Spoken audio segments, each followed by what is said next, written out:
région historique et culturelle française, le territoire d'Anjou s'offre pour capitale la ville d'Angers, vêtue de toits en ardoise, bercée par la Maine et la Loire. Sur ces terres, châteaux et vignobles partagent le même paysage dans une atmosphère paisible. Un climat qui a valu à la région une ode à l'Anjou du poète Joachim du Bellay, qui, heureux comme Ulysse, aimait, plus que l'air marin, la douceur angevine.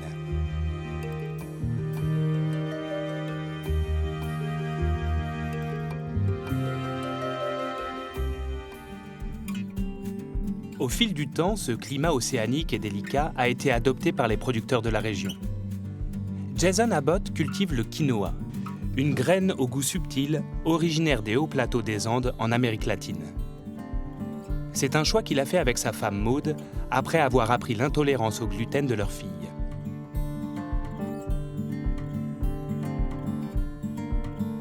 À quelques kilomètres de là, sur ces hectares de terrain, c'est un autre type de produit que fait pousser Thierry Chailloux, l'échalote d'Anjou. Reconnaissable à sa couleur cuivrée rosée et à son goût marqué, elle est cultivée dans les règles de l'art spécifiques à la région.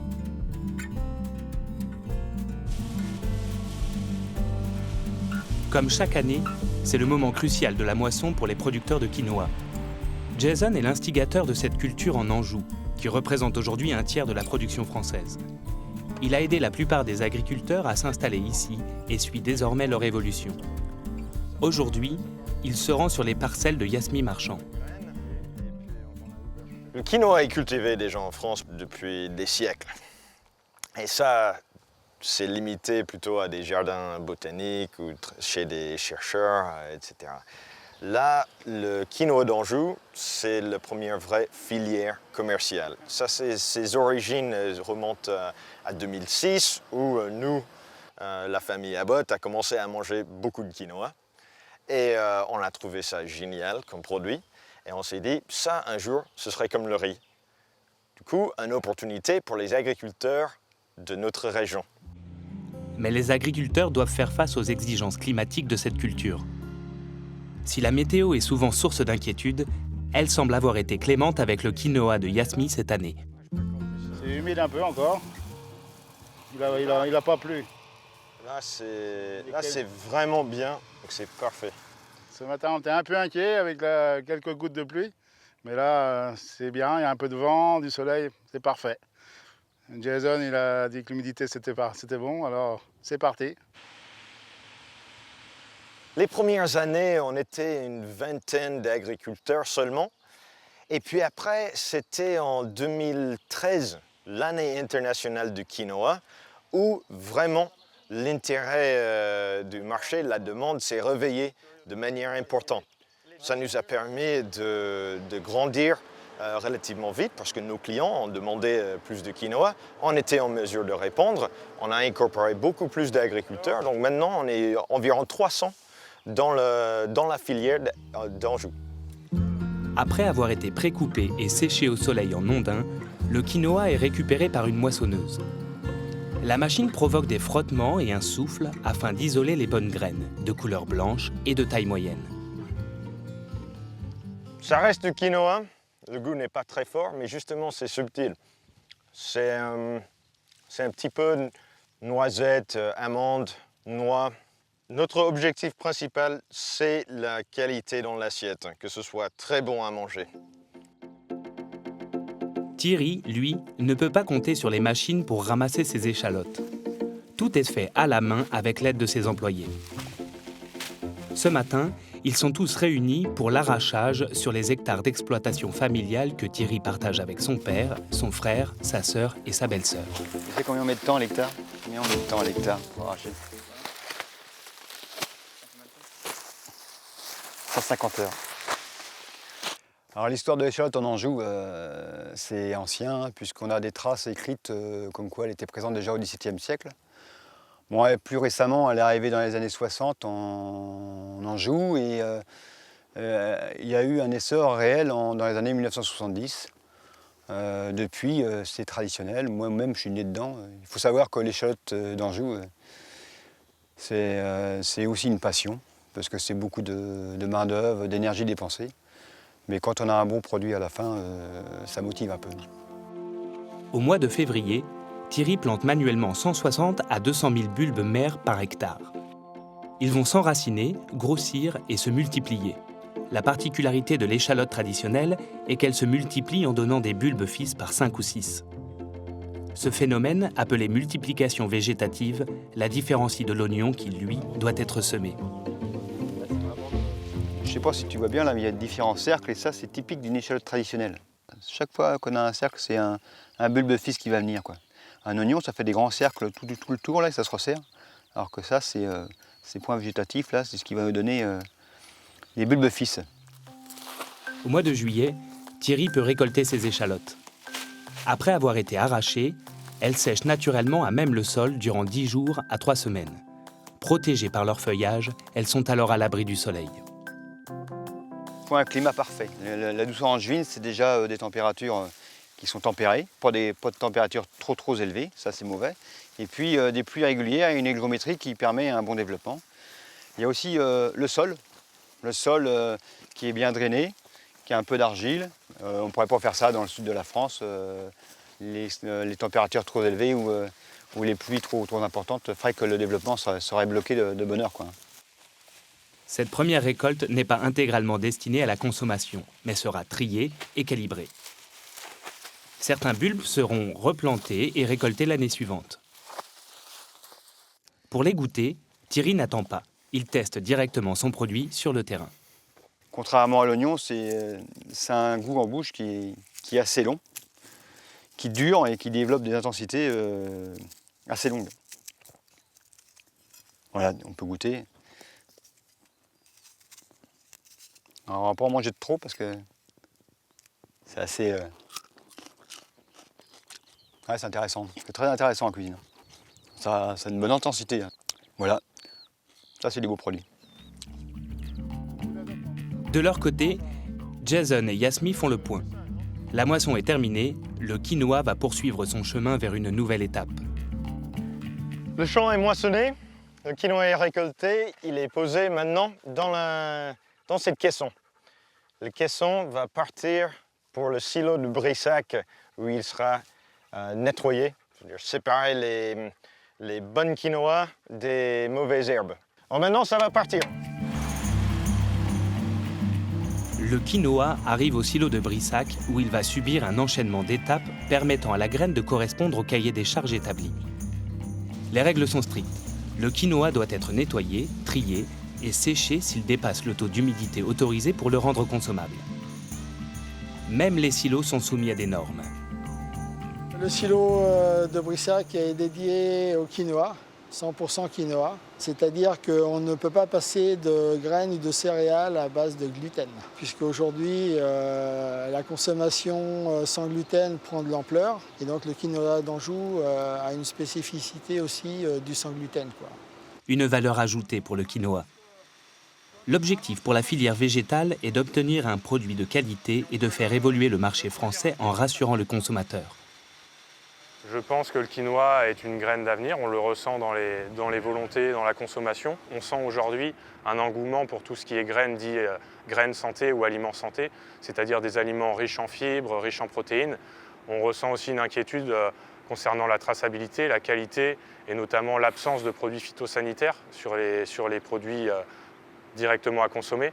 Maintenant, l'intérêt pour nous, c'est de faire prendre conscience aux consommateurs qu'il existe une filière française et qu'il n'est pas obligé d'acheter un produit d'importation pour consommer cette graine. Là, on est en récolte 2015. Là, c'est sympa, là. Là, il y a c'est de bien. il y a du bien blanc. On est sur un bon calibre. Hein. Bon calibre, ouais. Et au niveau couleur, il est bien. Ouais, on est bien. On a le colorimètre. Pendant ce temps, Maude, la femme de Jason, s'occupe de la commercialisation du quinoa. Salut Charles, ça va? Tu vas bien? Ouais, impeccable. Bon, je t'amène le quinoa. Aujourd'hui, elle le livre à Charles Boucher, qui tient une épicerie-restaurant. Il le vend brut ou en plat préparé. Maude cherche avant tout à démocratiser le quinoa. Et pour le faire connaître, il faut parfois s'armer d'un peu d'imagination. Et je t'apporte du quinoa crack. C'est tout nouveau, ça vient de sortir. En fait, on a décidé de faire de la céréale, mais 100% quinoa, un peu comme les Rice Krispies, tout ça, mais il n'y a que du quinoa. Donc, dans les salades, par exemple, tu peux en saupoudrer. Bah, regarde. Hein. Tu peux goûter? Ah bah vas-y, vas-y. C'est très sain, c'est très nutritif. Et puis en plus, on a besoin au niveau de l'agriculture française de diversifier les cultures dans les champs. Pour l'instant, on est limité en production de quinoa puisqu'on n'a pas forcément les débouchés commerciaux derrière. Donc on ne peut pas produire plus que ce que l'on ne peut vendre. Donc pour l'instant, mon travail, c'est d'aller trouver d'autres marchés, de faire connaître cette petite graine, de la démocratiser. Maude vend aussi son quinoa aux cantines scolaires qui le souhaitent. Elle le donne même dans celle de la ville où elle vit avec Jason pour l'inciter à le faire découvrir aux enfants. La graine étant encore peu connue de ce genre d'établissement, Maude n'hésite pas à leur proposer des idées pour le cuisiner. Je pense que c'est important de sensibiliser les enfants dès le plus jeune âge à peut-être une alimentation variée, d'apporter du quinoa, pas forcément tous les jours, mais de temps en temps dans les assiettes, dans les cantines. Je pense que c'est bénéfique pour eux, c'est aussi bénéfique pour le terroir, pour les agriculteurs, de leur montrer qu'il y a toute une variété d'aliments et qu'on n'est pas tenu de manger des frites tous les jours à la cantine. Les enfants ne sont pas les seuls curieux devant un plat de quinoa. Les clients de ce traiteur sont nombreux à le découvrir. On a des bons retours. Quand on leur dit que c'est du quinoa d'Anjou, c'est vrai que ça surprend un petit peu parce que beaucoup ne sont pas encore habitués. Donc les retours sont positifs. Maintenant, il faut essayer que ça rentre dans la conscience collective. Et le plus surprenant est d'apprendre l'existence du quinoa d'Anjou quand on vient d'Anjou. Moi qui suis pour les circuits courts, c'est vrai que je ne savais pas du tout. Incroyable. Bon, circuit court, génial. On est pour. Salut Thierry. Ouais, toi. Sur son exploitation, Thierry reçoit la visite de Bruno Gauthier, lui aussi producteur d'échalotes. Celles de Thierry sont en train de sécher. C'est lors de cette étape qu'elles prennent leur couleur rose. Cette technique de séchage, particulière à l'échalote d'Anjou, apporte au bulbe un taux de matière sèche supérieur qui lui confère une qualité irréprochable de conservation. C'est un critère essentiel du cahier des charges de l'échalote d'Anjou. Ouais, elles sont pas loin d'être bonnes à récolter là, parce que en fait, Dès qu'il va faire beau et qu'ils vont avoir le temps, on va ramasser ça. encore une petite quelques jours et puis là, ça sera complètement desséché là, c'est bien. En 2015, l'échalote d'Anjou a obtenu une IGP, une indication géographique protégée, que Thierry et Bruno ont suivi de très près. Il leur a fallu 10 ans pour obtenir ce signe qui constitue un moyen de se protéger de la concurrence dans leur démarche raisonnée. Le cahier des charges IGP, ça nous permet réellement de nous différencier de l'échalote traditionnelle qu'on peut trouver partout. Ça garantit un goût sur l'année, en constance. On a un taux de matière sèche qui est supérieur, on a un séchage naturel qui nous permet d'avoir un produit nickel. Ça fait la différence. Après, il faut savoir le vendre, mais je pense que c'est comme ça qu'on va pouvoir un peu sortir de la masse. Il existe une rivale hollandaise de plus haut niveau. Il s'agit de l'échalote de semis, très présente sur le marché. Ce qu'on sait, c'est que ce produit-là ne correspond pas au protocole de définition qui a été établi en 2005. Et le plus surprenant, c'est que l'État hollandais a triché sur les inscriptions de ces variétés-là et qu'on n'arrive pas à remettre en cause ces variétés. Le moyen de défense est d'expliquer ce qu'on fait, notre démarche sur une échalote traditionnelle, donc l'IGP, échalote d'Anjou. Mais c'est également, sur l'échalote de semis, c'est une tromperie, une malfaçon, puisque c'est un oignon.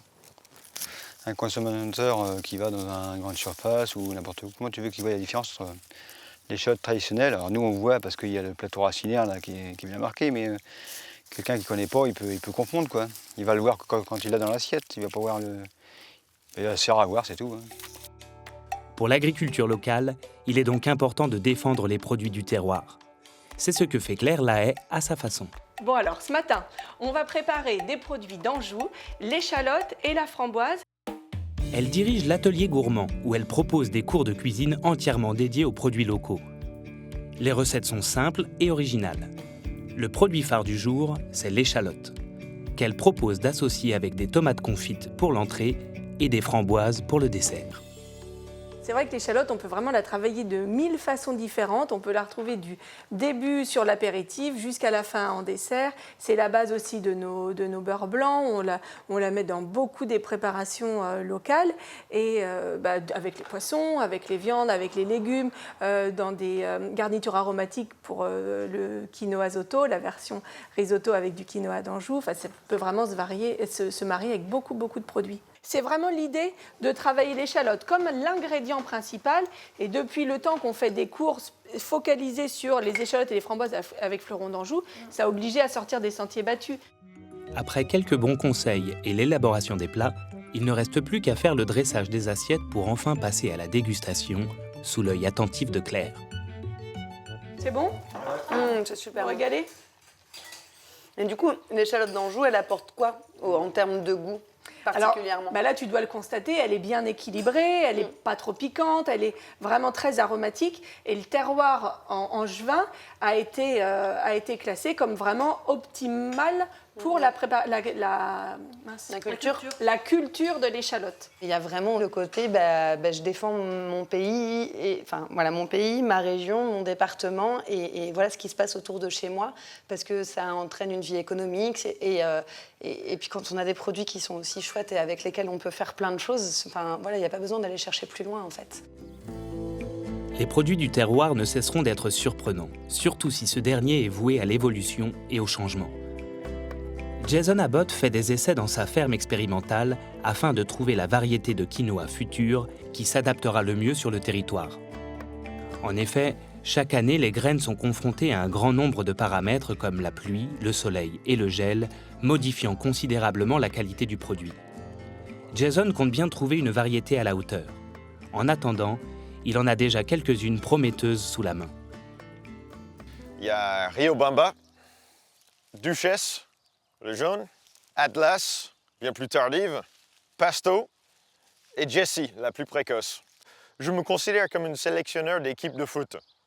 Il y a celui qui est bon pour l'attaque, il y a celui qui est bon pour la défense. Je dois comprendre les forces et les faiblesses de chaque variété afin de savoir quel serait son rôle dans la gamme de variétés que nous avons. Idéalement, on peut réduire les faiblesses qui sont insupportables une fois qu'on les connaît, une fois qu'on les a découvertes, et essayer de concentrer dans une même variété, dans une nouvelle variété, des forces que nous avons trouvées sont très importantes chez nous. La grande gagnante pour le moment, Duchesse. Elle vient d'être commercialisée après avoir été testée pendant des années. Jason lui a donné les forces d'Atlas et de Jessie, ce qui lui confère une précocité intermédiaire. Mais persuadé qu'il peut obtenir mieux, Jason continue ses recherches. Voici 2 variétés test. Cette variété fait des graines très belles, très blanches, très grosses et brillantes, mais le goût est extrêmement neutre. On n'a vraiment pas beaucoup de goût. Alors que cette variété, beaucoup moins jolie en graines, les graines sont plus petites aussi, mais en goût, on a un saveur de type amande, noisette, noix de coco. Là, c'est une variété qui pourrait passer à le stade commercial. Ce processus de sélection de nouvelles variétés ne va jamais cesser.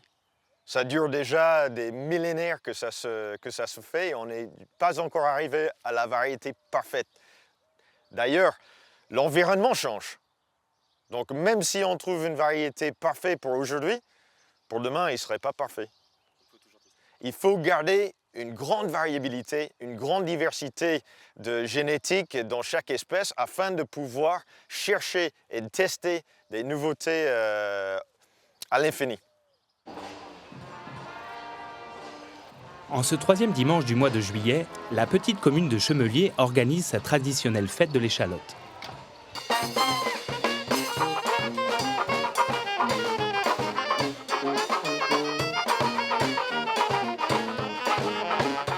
Si Thierry a l'habitude de commercialiser son produit par l'intermédiaire de la coopérative locale, cette fête est aussi pour lui un excellent moyen de le promouvoir. C'est des l'échalote traditionnelle, l'échalote d'Anjou, c'est nous qui la produisons là. On est bien parti, on a commencé de bonne heure ce matin à 9h, les premières personnes arrivaient. Ce matin, on avait 600 kilos à peu près. Là, on a vendu la moitié. Et puis, je pense que ce soir, on n'aura plus rien.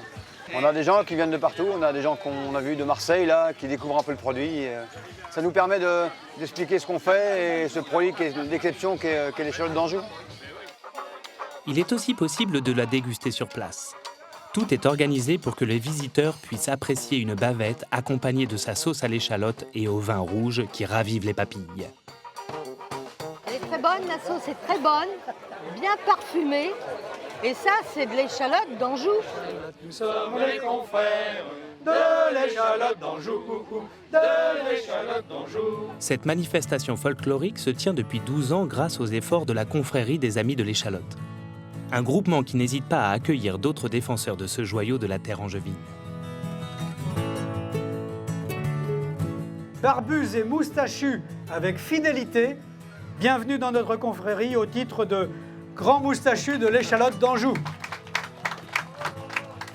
Je jure devant notre sainte patronne Dorothée que pour les meilleurs plats, toujours je choisirai l'échalote d'Anjou et que sans concession, je me battrai contre ces imitations.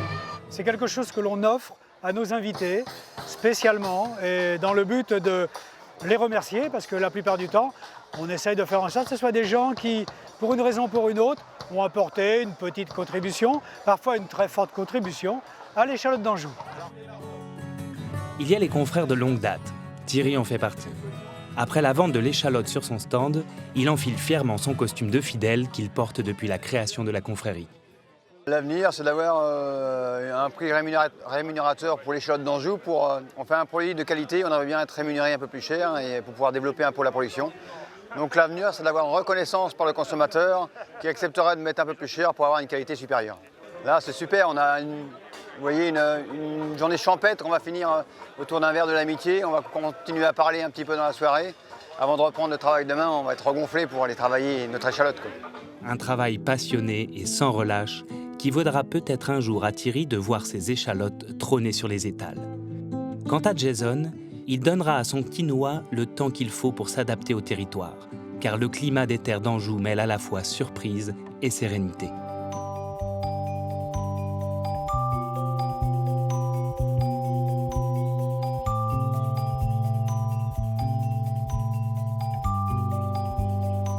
À l'est d'Orléans, à une trentaine de kilomètres au sud de la capitale, s'étend le pays du Gâtinais. Les chênes et les sapins s'épanouissent majoritairement dans cette zone constituée de plaines et de forêts, dont celles de Montargis, d'Orléans ou du bois de Fontainebleau. La région doit sa réputation aux herbes aromatiques et fut également un lieu de villégiature pour certains artistes comme Christian Dior ou Jean Cocteau.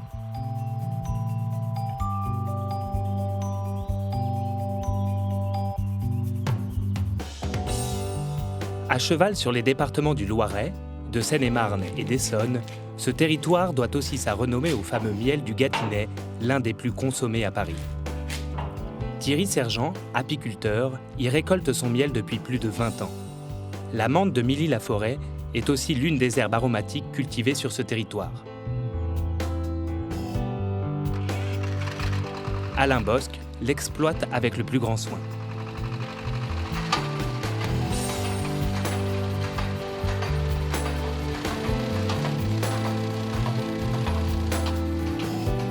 Aujourd'hui, il entreprend la récolte de sa menthe dite poivrée.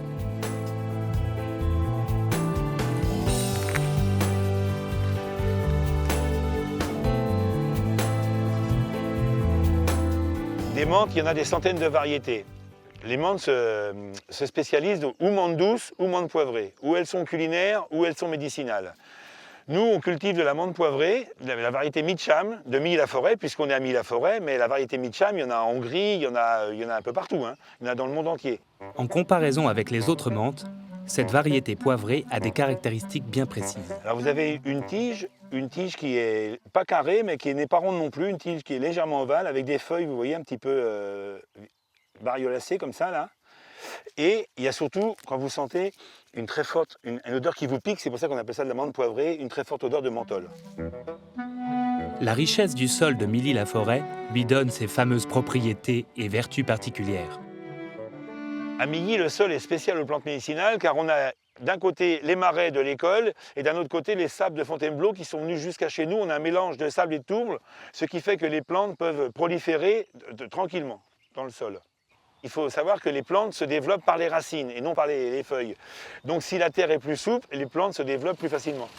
Ces qualités favorisent un composant essentiel à l'utilisation médicinale de la menthe. Elle développe plus de menthol que de menthone. Et ce qui est intéressant dans la menthe, c'est le menthol. Le menthone, c'est pas une substance intéressante, c'est une substance qui est rêche, qui n'est pas bonne. Alors que le menthol, c'est une substance qui est ronde.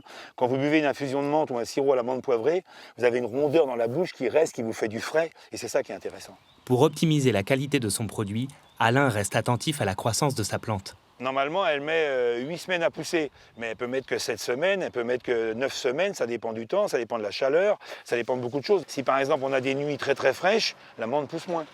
Pour qu'elle soit le plus riche possible en menthol, il faut lui laisser le temps de pousser. Ça veut dire qu'au mieux de faire 3 ou 4 coupes par an, nous ne faisons que 2 coupes. La plante a le temps de se charger en menthol et après, ça nous rétribue un menthol extraordinaire.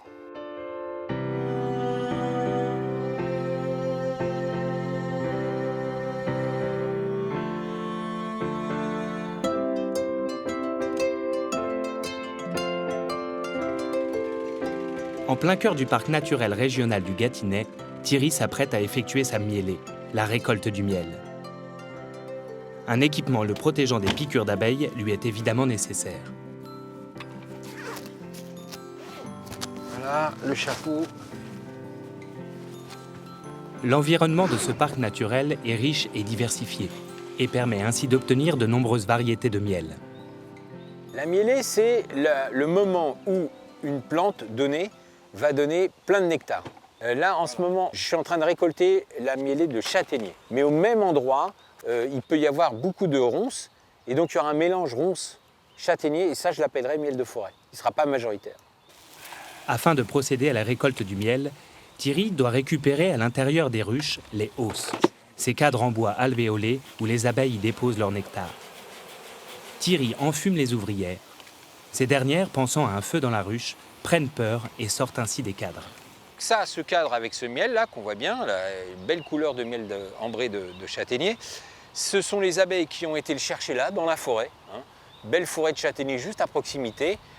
Quand le châtaignier a sécrété du nectar, les abeilles sont revenues dans la ruche chargées de ce nectar, et le nectar, elles l'ont stocké dans les alvéoles, elles ont ventilé au maximum l'excédent d'eau, pour avoir une concentration de sucre qui permette à avoir à la fin un miel suffisamment visqueux, et ça ressemble à du miel.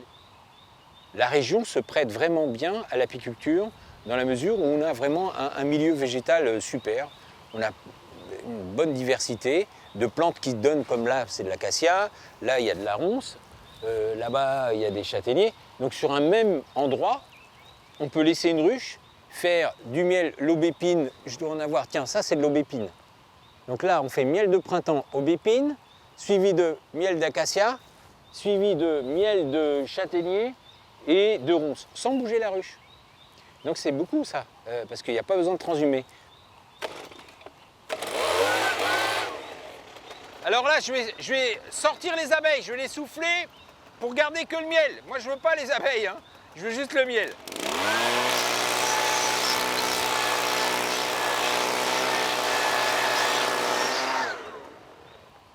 Voilà.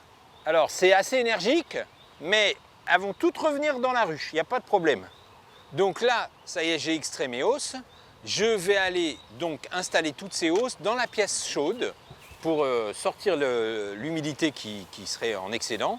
Et dans un deuxième temps, 4 à 5 jours plus tard, on va extraire tout le miel qui sera là avec un taux d'humidité parfait.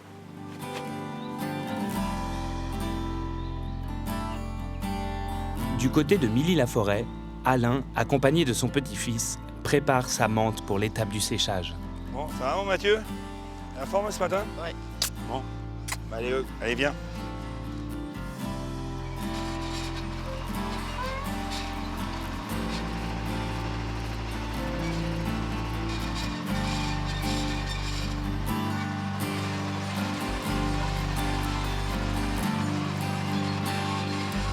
On a récolté la plante entière et on la coupe en petits bouts de 3-4 de façon à ce qu'elle sèche plus vite. La menthe est passée dans une coupeuse mécanique afin d'accélérer et de faciliter son séchage. il faut se dire qu'avant, pour faire ça, on coupait ça au couperet de boulanger et on était 6h, 7h tous les matins. La menthe est ensuite acheminée vers le séchoir. Donc on met la menthe verte dessus. C'est une manœuvre assez délicate parce qu'il faut poser la menthe sur les grilles, mais d'une façon à ce qu'elle ne soit pas tassée. Il faut l'aérer. C'est pour ça qu'il faut un coup de fourche et il faut donner de la voltige à la menthe. L'air chaud, il passe dans les petits... Il est en dessous, il est mis en pression. Et quand il y a de la menthe partout, ça fait comme un film. Et l'air chaud passe à travers les tout petits trous que vous voyez là. Donc ça se met en pression. C'est pour ça qu'il y a des tout petits trous, parce que s'il y avait des gros trous, quand la menthe est sèche, elle s'envolerait.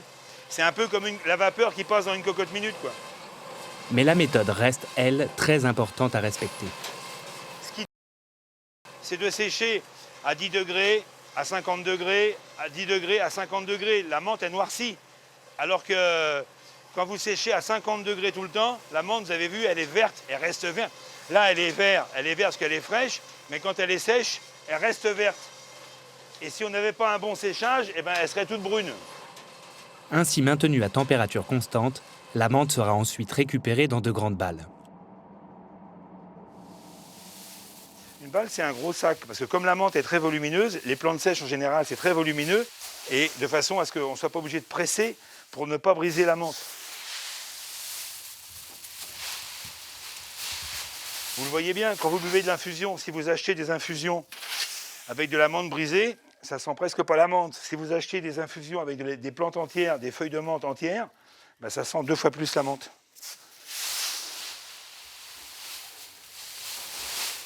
Avec un séchoir comme ça, grâce à la chaleur, on est sûr que les plantes sont toujours vertes et bien séchées. Regardez cette qualité de séchage. C'est vert, c'est beau, c'est propre. Pas de problème. Voilà, allez, hop! Enfin, il transporte les balles de menthe vers une ultime et dernière étape importante de repos avant son conditionnement.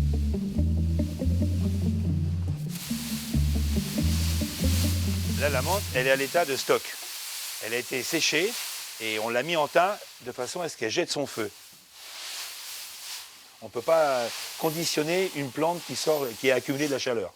Il faut absolument qu'elle jette son feu, qu'elle reprenne la température ambiante et qu'elle revienne à 15% d'humidité. Parce que des fois, il y a 14% d'humidité, des fois, il y a 16%. Donc le fait de la mettre en tas, ça homogénise l'humidité et on a une humidité qui doit être, normalement, pour qu'elle se conserve bien, qui doit être de 14 ou de 15%. Voilà, il faut toujours que les feuilles craquettent un peu. Vous entendez ce bruit-là, la feuille qui craquette. Et là, on a un produit qui est super sec. La menthe est alors prête à être conditionnée pour plusieurs types de clientèle. Alain et son neveu assurent également cette partie de la chaîne.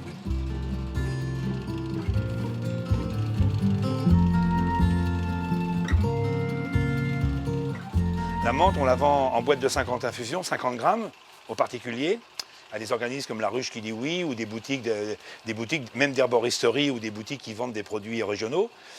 Après, on passe au carton de 5 kg, qui est vendu aux herboristeries ou aux pharmaciens. Et après, on passe carrément au carton de 10 kg, là, qui est vendu aux grossistes.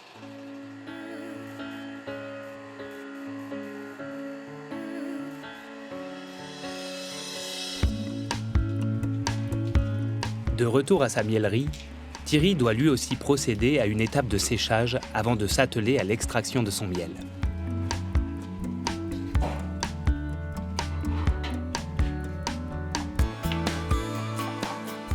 Là, je viens de ramener toutes les hausses de la récolte et je les ai installées dans cette pièce qui est une salle chaude. C'est-à-dire qu'il y a un radiateur, il y a une température minimum. Quand on sort un cadre, on voit que là, il y a du miel au fond. Hein. Mais ce miel, il n'a pas été operculé par les abeilles. Si je l'extrais tel quel, eh ben, ce miel fermente au bout d'un moment. Et ce n'est pas ce que je veux. Pour pouvoir sortir l'humidité de ce cadre, qui a quand même du miel, hein, il y a au moins 1,5 kg là, eh bien, je le mets dans cette salle chaude et l'extracteur d'humidité va sortir l'excédent d'humidité de ce miel. Et au bout de 4-5 jours, même dans les alvéoles qui ne sont pas fermées, je sais que mon taux d'humidité est bon. Donc je peux tout extraire sans problème, ça ne va pas fermenter. Le séchage terminé, Thierry nettoie les cadres. Donc il est temps maintenant de désoperculer tous ces cadres, c'est-à-dire d'enlever les opercules là où le taux d'humidité était bon. Les abeilles ont mis une opercule de cire. C'est ça l'opercule 2. Voilà. Donc il faut désoperculer les deux côtés pour qu'après ce cadre, on puisse le mettre dans l'extracteur. C'est une centrifugeuse en fait qui va tourner très très vite et avec la vitesse, avec la force centrifuge, toutes les alvéoles vont extraire le miel. Et à la fin, on aura des cadres qui seront complètement vides et le miel, lui, va partir dans la chaîne qui va épurer ce miel.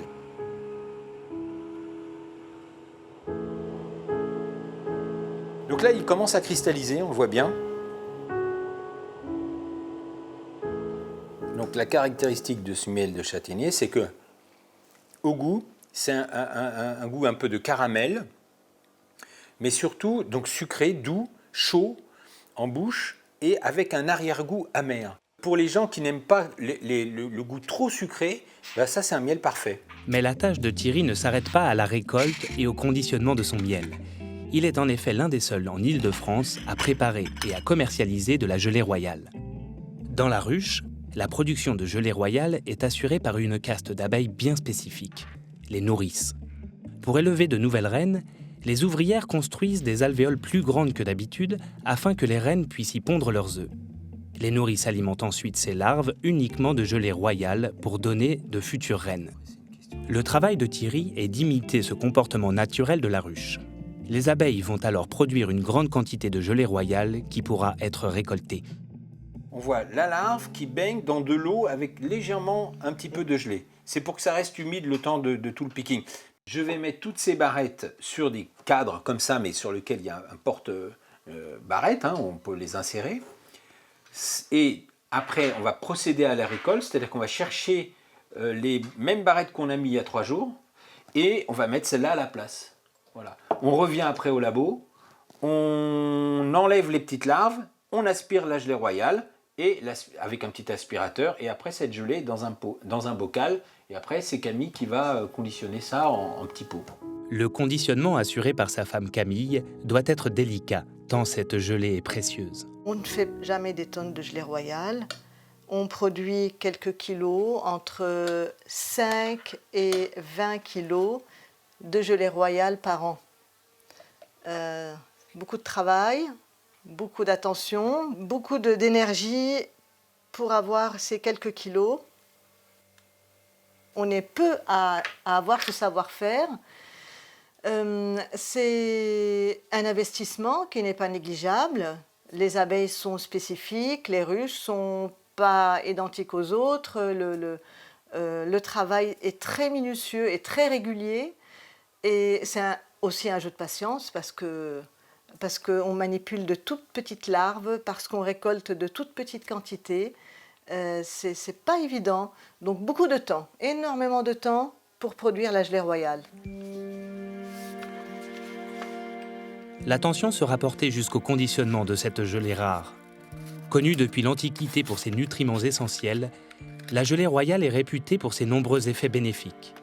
Elle est un véritable stimulant et fortifiant pour les défenses immunitaires et prévient également de certains troubles digestifs.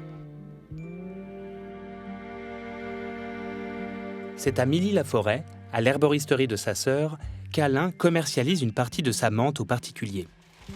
L'occasion pour les clients qui s'y arrêtent de découvrir et de déguster des produits à base de menthe. Bonjour, Séverine. Ça va? Oui. Et toi? Bah écoute, parfait. T'as de la chance, je fais déguster tous les produits à la menthe. Ah bah, tu les connais pas très bien? Non, pas tous. Je fais déguster le sirop. Ouais, super, merci.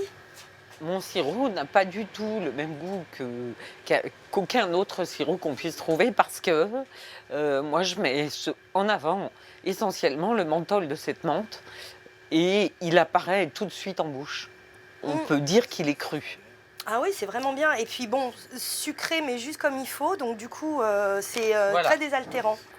La première réaction c'est la fraîcheur du sirop.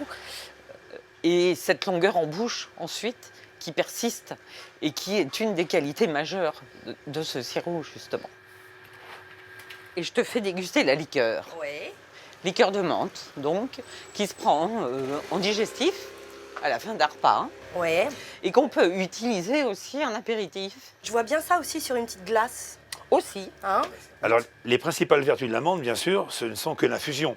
Que ce soit des sirops ou des liqueurs, c'est que du plaisir. Ça apporte un petit goût quand même, mais c'est que du plaisir. Si vous voulez bien digérer, c'est une infusion de menthe. C'est de l'eau et des feuilles de menthe, c'est tout. J'utilise ça effectivement en infusion, mais j'utilise ça aussi l'hiver pour mettre dans mes salades. Ça se réhydrate tout seul dans les salades, c'est bien comme ça? Et puis c'est bien. En comparaison avec la menthe industrielle, celle d'Alain comporte des vertus indéniables. Si vous faites une infusion avec une menthe industrielle qui a été poussée, elle a forcément moins de menthol. Donc forcément, qui dit moins de menthol, dit moins d'action, entre parenthèses. Nous, notre menthe, elle est plus riche en menthol. Elle est 2 fois plus riche que les menthes industrielles. Donc, elle a 2 fois plus de valeur médicinale. De retour à la mielerie, Camille et Thierry organisent des visites de leur exploitation afin de mieux faire découvrir l'environnement dans lequel les abeilles évoluent. Bonjour les enfants, bonjour les grands. On va commencer la visite par un petit passage dans mon jardin.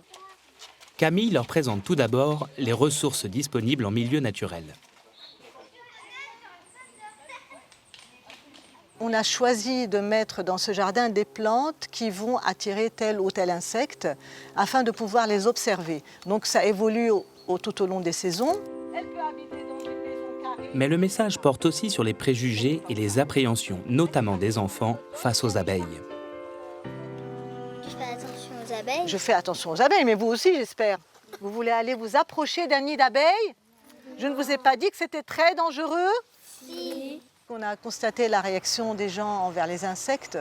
C'est souvent la peur, souvent les cris, souvent on écrase tout de suite. Ce qu'on aimerait à travers ces visites, c'est faire en sorte que les enfants, surtout les enfants, on le fait aussi avec les adultes, mais les enfants, on y croit plus. Donc éviter la réaction de peur qui est rapide et qui fait qu'ils font n'importe quoi et qu'ils détruisent autour d'eux. Le mieux, c'est d'observer, de comprendre, et quand on comprend, on trouve les solutions pour vivre avec. Le bourdon, qu'est-ce qu'il fait? Il fait ses courses ou il mange tout de suite? Il fait ses courses. Le bourdon dit que le bourdon ne pique pas. Ton père dit que le bourdon ne pique pas. Tu sais ce que tu vas dire à ton papa? Tu lui dis, papa, va m'attraper un bourdon. Il ne dira plus la même chose après. Il y a comme ça des observations très intéressantes, même pour les adultes, et qui permettent aux enfants avec beaucoup d'étonnement, d'observer et de découvrir. Le mâle sort pour s'accoupler avec une... Camille leur explique ensuite toutes les étapes de la fabrication du miel, de la ruche au conditionnement. Chaque chose en son temps. Mais oui, ça sent bon. Il nous paraît très important que l'enfant sache ce qu'il mange et sache choisir pour manger après. Donc déjà, il faut qu'il comprenne comment est fait le miel, quel travail est fait par l'homme et par l'insecte pour pouvoir avoir ce miel dans le pot, et après, comment le choisir, quel goût il a, de savoir par exemple qu'il n'y a pas qu'un miel, il y a plusieurs sortes de miel, plusieurs goûts. Pour le miel qui coule, le plus pratique, c'est de le manger avec la cuillère à miel. Vous savez comment ça fonctionne, ça? Oui. Alors, on commence pas par tourner, on commence par plonger la cuillère dans le miel. Après, on sort la cuillère, après on la tourne et le miel ne coule plus. Tout notre espoir, tout notre travail, c'est de leur permettre de comprendre qu'il y a des choses intéressantes qui se passent, qu'il y a des relations entre les plantes et les insectes qu'on découvre tous les jours, même nous, même les scientifiques, tout le monde découvre encore ce qui se passe entre les plantes, entre ces deux mondes. Camille, Thierry et Alain ont choisi de défendre un savoir-faire artisanal dans une optique de développement durable et de transmettre les différentes techniques d'exploitation aux nouvelles générations afin de les aider à mieux comprendre les richesses qui nous entourent. Certainement la meilleure philosophie pour maintenir la qualité d'un produit naturel et conserver un patrimoine agricole local précieux.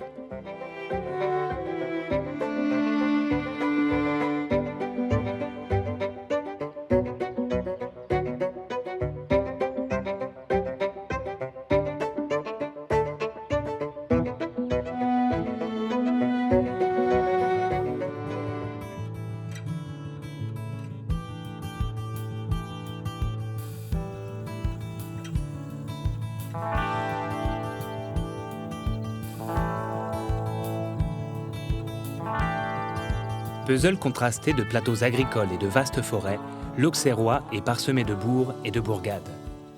Dans la région Bourgogne-Franche-Comté, il regroupe 29 communes et a pour siège Auxerre, vieille cité médiévale.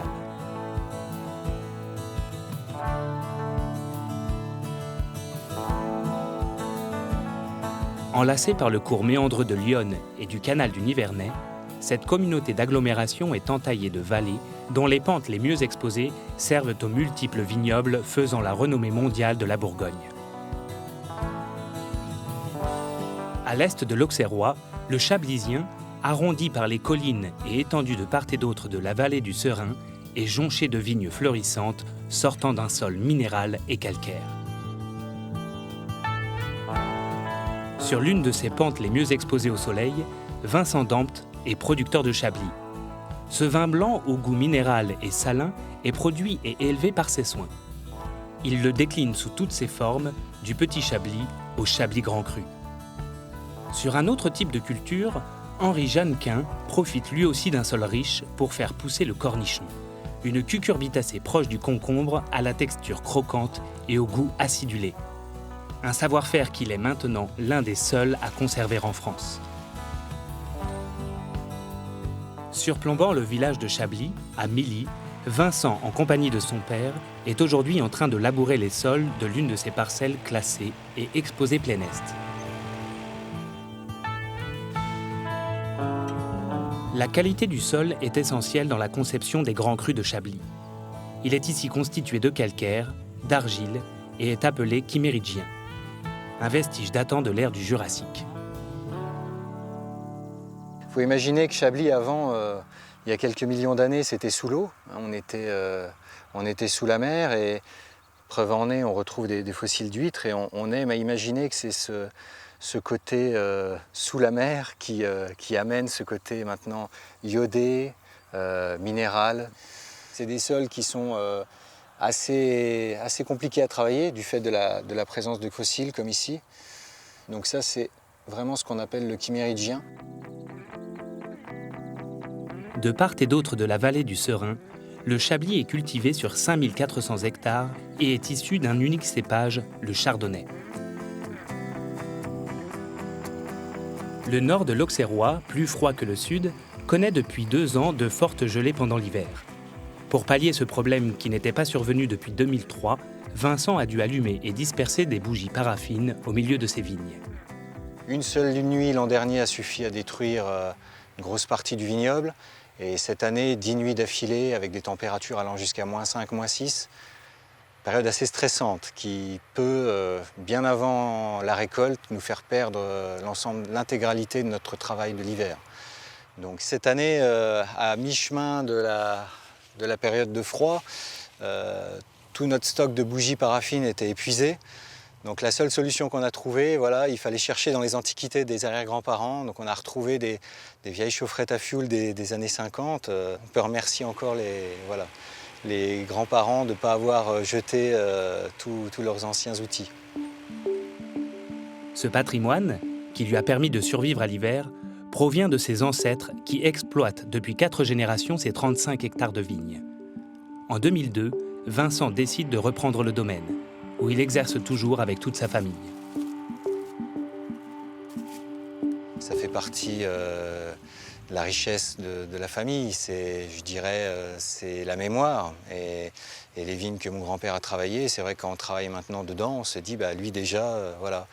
Bon, on n'a pas les mêmes outils, mais c'est vrai que c'est quand même un plaisir. Ce travail en famille se retrouve à moins de 30 km d'ici, à Chemilly-sur-Yonne. Sur cette exploitation de 14 hectares, Henri et son père Florent font pousser un tout autre produit typique de la région, le cornichon. Originaire d'Inde, on recense 10 variétés différentes en France. Accompagné de 27 saisonniers, ils soulèvent chaque plant pour ramasser les fruits avant maturité. Tout ça, c'est la même plante, sauf qu'on a laissé pousser le cornichon. Et quand on regarde, c'est un cornichon, quand on le casse en deux, il casse bien, il croque. Et là, c'est bon, parce que vous n'avez pas beaucoup de pépins. Bon, là, il y a un peu le sable qu'on sent parce qu'ils ne sont pas lavés. Une fois qu'il sera lavé, il sera très bon. Ces cornichons au calibre différent nécessitent un sol meuble bien fertilisé pour pousser. Ils sont semés aux alentours du 15 mai dans ces champs au préalable labourés. Chaque parcelle de terrain est changée tous les 3 ou 4 ans, le temps qu'Henri enrichisse le sol grâce à d'autres cultures. On commence à ramasser début juillet, ça dépend de la météo. Si la météo est très favorable, c'est début juillet. Et si la météo est normale, on ramasse aux alentours du 10 juillet. Et la récolte dure environ 50 jours. Mais sur les cornichons, on ne met pas de produits chimiques, pas d'herbicides, pas d'insecticides. Et lors de la transformation, pas de produits conservateurs. Pour essayer de garder le cornichon le plus naturel et le plus sain possible. Autrefois, l'Auxerrois était une région très productrice de cette cucurbitacée et 25 agriculteurs comme Daniel vendaient à la conserverie Amora Maille. En 2009, face à la mondialisation, les grandes marques spécialistes du cornichon décident de s'approvisionner en Asie et ferment les conserveries françaises. Les agriculteurs arrêtent donc leur production par nécessité, ne sachant plus où vendre leurs récoltes. Depuis tout petit, je suis né dans les tracteurs, j'ai fait mes siestes dans les tracteurs, j'ai jamais fait mes siestes dans un lit. Et je suis né dedans et c'est une vocation, c'est pas parce que... c'est une vocation que j'ai décidé de continuer à reprendre l'exploitation, mais j'ai décidé de l'améliorer. Le temps change, l'air du temps change et du coup j'ai décidé de m'adapter à la demande. La demande en produits locaux ne cessant d'augmenter ces dernières années, Henri crée en 2012 la Maison Marc, une conserverie qui lui permet de pérenniser le travail débuté en 1950 par son grand-père et poursuivi par son père. Désormais autonome, il applique les enseignements de ses aïeuls. Là, on travaille pour soi et quand on est en rupture de stock, ce qui s'est passé l'année dernière, ça fait mal au cœur parce qu'on n'arrive pas à satisfaire notre consommateur. Mais de toute manière, je cherche à produire de la qualité. Donc s'il me manque des cornichons, il y aura des ruptures de stock. Je préfère produire peu, mais de la qualité. Ce souci de produire qualitativement et de répondre à une demande croissante nourrit aussi les ambitions de Vincent. Il vinifie l'ensemble de sa production lui-même, un travail considérable. Mais c'est cette richesse du métier, moi, qui m'a plu. Vraiment de pouvoir, du départ, on cultive, on voit mûrir ses raisins, et puis derrière, voilà, on élève également son vin. Et quand on propose la bouteille au client et qu'on le voit sourire, bah, ça fait tout simplement plaisir, voilà, pour lui comme pour nous. Donc c'est quelque chose qu'on aime voir. 70% des vignobles du Chablisien utilisent principalement des cuves en inox pour élever leur vin. Vincent ne possède des fûts de chêne que pour quelques grands crus. La cuve inox, c'est un contenant qui est neutre, qui va nous permettre de préserver à la fois le côté fruité des vins et le côté minéral, de conserver les identités propres à chaque premier cru. Quel que soit le niveau d'appellation du vin, on va toujours avoir la typicité chablisienne qui va s'exprimer parce qu'on a utilisé de la cuve inox.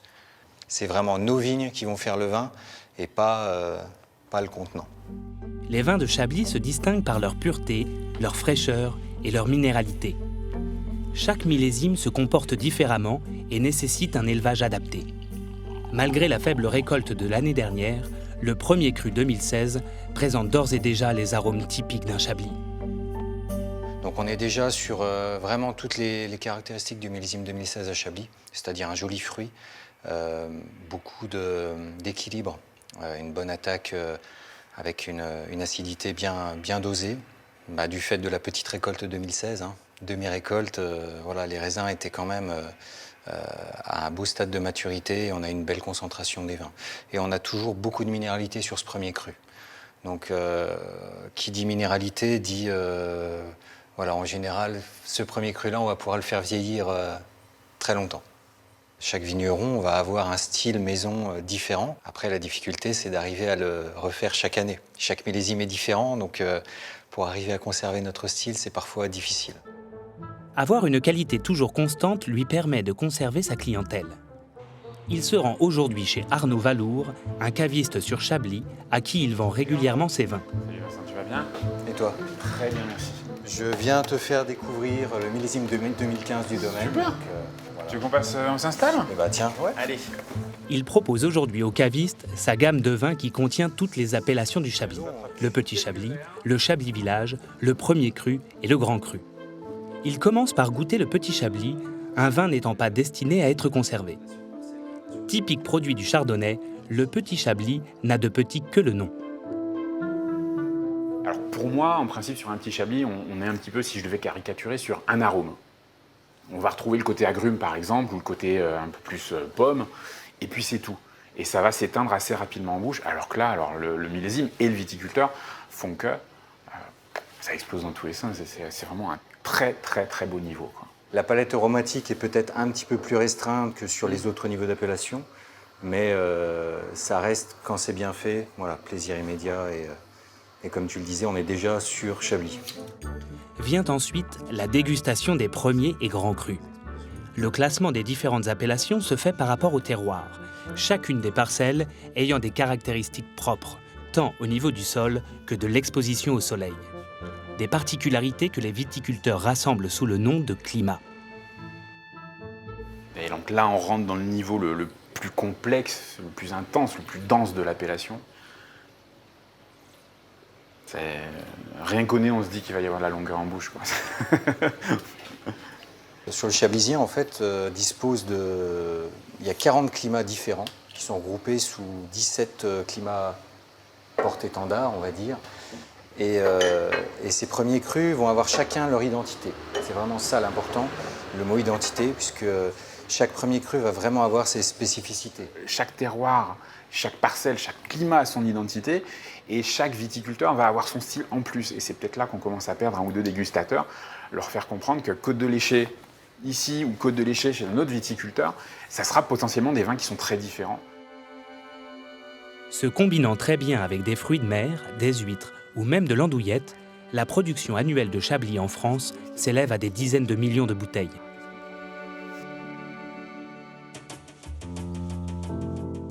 La commercialisation a une importance cruciale dans tout type d'agriculture, et bien sûr dans celle du cornichon. Après la récolte de ce fruit vient la phase de préparation. Florent accompagne les saisonniers lors du calibrage.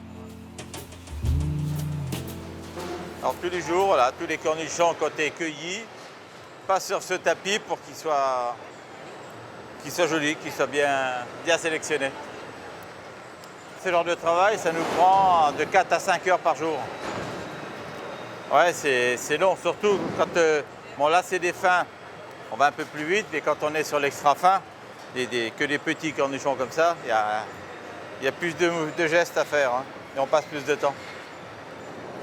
C'est un produit d'exception qu'on cherche à faire, et voilà, il faut que ça soit bien fait, consciencieusement. Les cornichons triés sont ensuite acheminés au laboratoire où Henri s'occupe de la mise en bocal. Cela débute par l'ébouillantage des cornichons dans l'eau chaude. Quand les gens viennent nous acheter des cornichons, ils ne font jamais la même recette. Et nous, on trouve que c'est le plus adapté à notre production. Et au bout de 2 ans, le cornichon reste vert, il reste croquant. Et on a fait des essais, c'est ce qu'on pense le mieux pour nous. Et là, maintenant, une fois qu'on le casse, là il est chaud. Maintenant, on peut leur retirer le bac de l'eau, parce que le cornichon est bien chaud.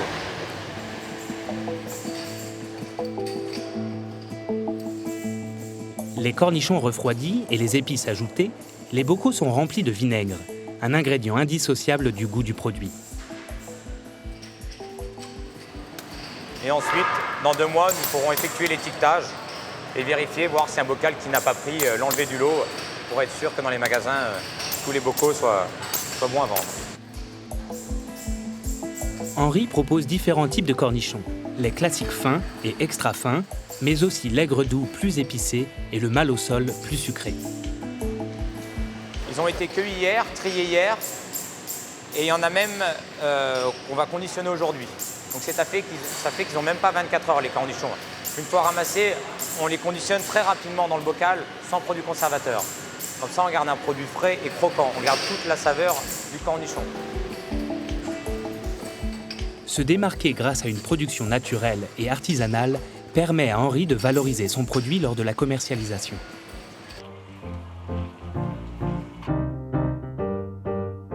C'est ce qui a séduit Martine Aubert. Elle tient l'épicerie Arômes et Douceur dans le centre d'Auxerre, où elle possède de nombreux produits régionaux. Oui, ça va très bien. Je viens vous apporter les cornichons. Super. La maison marque. Oui. Comme je je sais que vous en avez plus. Voilà, la rupture. La production annuelle d'Henri et de son père s'élève chaque année à 50 000 pots. Elle est destinée à des épiceries fines ou des grandes surfaces, mais aussi à des clients spécifiques tels que l'Élysée ou de grands restaurateurs. Au début méconnu, c'est dans cette boutique qu'il a commencé à vendre. Au début, on faisait des petites quantités, on n'était pas connus et c'est vrai que je remercie encore Arômes et Douceurs d'avoir aidé. Et au jour d'aujourd'hui, est-ce que vous vendez beaucoup plus que les premières années? Ah oui, bien sûr, oui. Donc c'est que le produit est reconnu. Est reconnu et oui, les clients maintenant viennent chercher. Je sais que quand les gens viennent dans votre magasin, ça n'a rien à voir avec la grande distribution. Il nous faut confiance. On ne sait pas s'il est bon le produit ou il est mauvais. Et c'est ça qui me fait plaisir. Oui. C'est en commercialisant dans de petites épiceries qu'Henri peut mettre le plus en valeur sa production et aller chercher une nouvelle clientèle. Alors qu'est-ce que vous en pensez de l'étiquette? Oui, voilà, regardez, ça flash, c'est bien. Parce qu'on a remarqué dans les grands magasins, on ressortait plus, on était fondu dans la masse.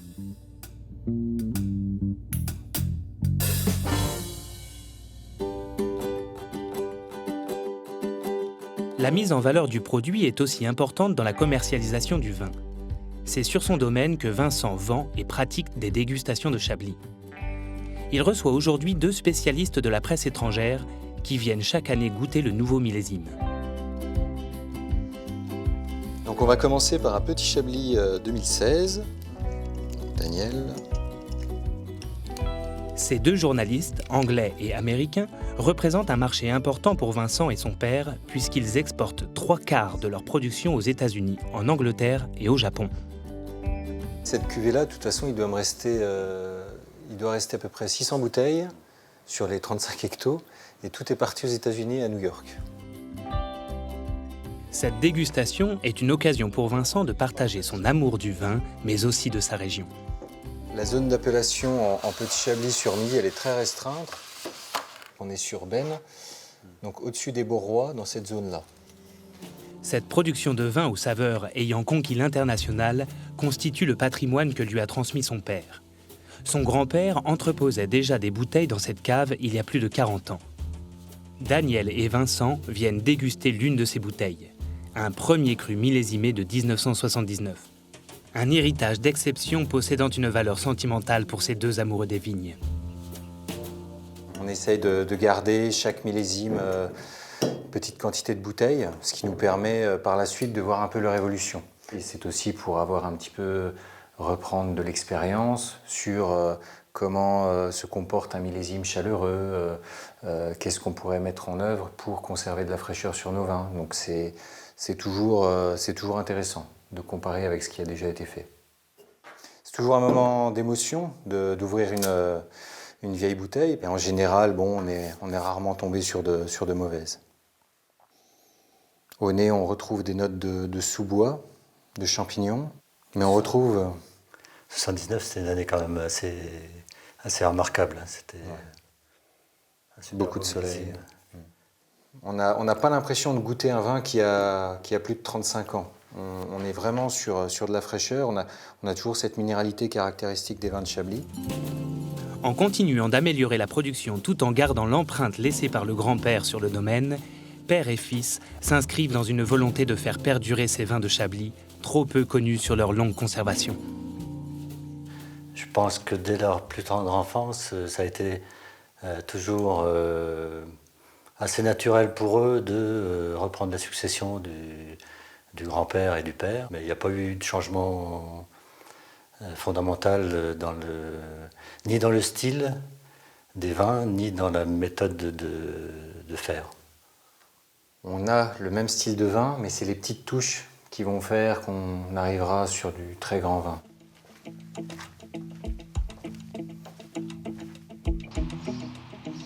Henri et son père sont eux aussi dans l'optique de faire évoluer leur gamme de produits afin qu'elle perdure dans le temps. Toujours dans une recherche de perfection et très à l'écoute des avis des consommateurs, ils participent souvent à des salons où ils ciblent les attentes de leurs clients. Vas-y, goûte. Ils testent aujourd'hui une nouvelle recette à base de vinaigre de Banyuls. Provenant du sud de la France, il possède des arômes de noix, de miel et de vanille. Si, il a un arrière-goût qui est pas mal. Mais ça, c'est le vinaigre. Hein. Le vinaigre, il est super bon. C'est le vinaigre qui fait tout. Hein. Ils sont croquants. Ils sont croquants, mais ils sont moins doux. Le vinaigre de Bagnoul, c'est vraiment... Ah oui, mais t'as un vinaigre de qualité, là. Ouais, c'est sûr. C'est comme ils disent, les gens, on regarde la télé, on ouvre le bocal, on le finit comme un paquet de bonbons. Hein. Ça part très... C'est doux, c'est croquant, et ça plaît bien. Hein. Sans se réinventer ou tenter de redonner ses lettres de noblesse au cornichon Made in France, ils ne pourraient pas œuvrer tous les deux dans cette entreprise qui est restée totalement indépendante. Il y a une petite niche dans les épiceries fines, mais bon, il faut y croire, il faut l'organiser. C'était un autre travail que de livrer la conserverie. C'est un autre métier en plus que d'être agriculteur. De transformer, de commercialiser, c'est un deuxième métier. Et de faire les livraisons nous-mêmes, c'est important parce qu'on discute avec l'épicerie fine, on raconte l'histoire du cornichon, la saison, comment que ça s'est passé. Voilà, il y a toute une histoire qui est dans le bocal également. Grâce à la volonté de Daniel de maintenir cette culture à une époque où beaucoup s'en sont détournés pour d'autres types de maraîchage, Henri possède maintenant l'unique exploitation française de cornichons ayant sa propre conserverie. Si je suis content qu'il y ait quelqu'un qui continue derrière, et même les consommateurs, ils m'ont demandé, ils m'ont dit, c'est bien, vous faites ça, c'est très bien, mais après, qu'est-ce qu'il va le faire? Ah ben j'entendais, non, mais il y a le fils, c'est Henri. Ah ben ça c'est bien, alors ça c'est bien, si vous avez un successeur, ben je dis oui, il n'y a pas de problème, il y a encore plusieurs années encore à avoir des bons cornichons. Ces cultures, nées sur le sol français et qui font la gloire de l'agriculture de notre pays, sont encore possibles grâce à des hommes et à leur travail quotidien. Henri et Vincent ont eu la chance de bénéficier d'une transmission des savoir-faire. Leur volonté d'améliorer et de sublimer leurs produits sonne comme un hommage à leurs ancêtres.